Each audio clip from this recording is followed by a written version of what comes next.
দিনহাটা হাসপাতালের বেডে বসেই পরীক্ষা দিল উচ্চ মাধ্যমিক পরীক্ষার্থী ছাত্র। হাসপাতালের বেডে বসেই আজ ইংরেজি পরীক্ষা দিলেন ছাত্র রানা বর্মন। গতকাল হঠাৎ করেই অসুস্থ হয়ে পড়ে ওই ছাত্র। এরপর তাকে তড়িঘড়ি দিনহাটা মহকুমা হাসপাতালে ভর্তি করা হয়। মাদালহাট উচ্চ বিদ্যালয়ের ওই ছাত্রের পরীক্ষা সেন্টার পড়েছিল দিনহাটা গোপালনগর হাই স্কুলে, কিন্তু শারীরিক অসুস্থতার জন্য আজ পরীক্ষা কেন্দ্রে পৌঁছে ইংরেজি পরীক্ষা দিতে পারেনি সে। পরিবারের তরফে উচ্চ মাধ্যমিক মহকুমা কমিটির সদস্যদের জানালে তারা ওই ছাত্রকে হাসপাতালের বেডে বসে পরীক্ষা দেবার সুযোগ করে দেন। এরপর হাসপাতালের বেডে বসে নিরাপত্তার মধ্য দিয়ে ইংরেজি পরীক্ষা সম্পন্ন করেন বলে জানা যায়। ওর নাম হচ্ছে রানা বর্মন। ওর ছাত্র হচ্ছে মাদালহাট হাই স্কুলে। গতকালকে রাত্রে ও হঠাৎ করে খুব অসুস্থ হয়ে যায় এবং ওকে হাসপাতালে ভর্তি করা হয়।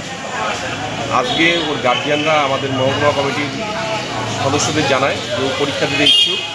আমরা সেই মোতাবেক ডিএসসি মেম্বাররা এবং আমাদের মহকুমা কমিটির সদস্যরা দ্রুত সব কিছু ব্যবস্থা করে দিয়ে ওর পরীক্ষার ব্যবস্থা করে দিই আমরা। ওর বাবার নাম হচ্ছে গৌতম বর্মন। ওর ভেন্যু পড়েছিল গোপালনগর হাই স্কুল।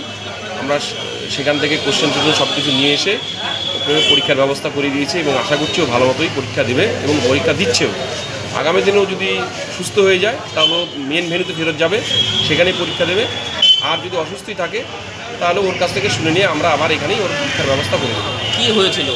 ও হঠাৎ করে পেট ব্যথা এরকম। কোন স্কুলের ছাত্র? ও মাদালহাট হাই স্কুলের ছাত্র।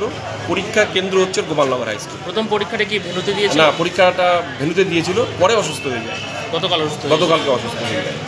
ওর নামটা? ওর নাম রানা বর্মন, বাবার নাম গৌতম বর্মন। আপনার কি নাম? আমার নাম মানস চক্রবর্তী, আমি মহকুমা কমিটির সদস্য।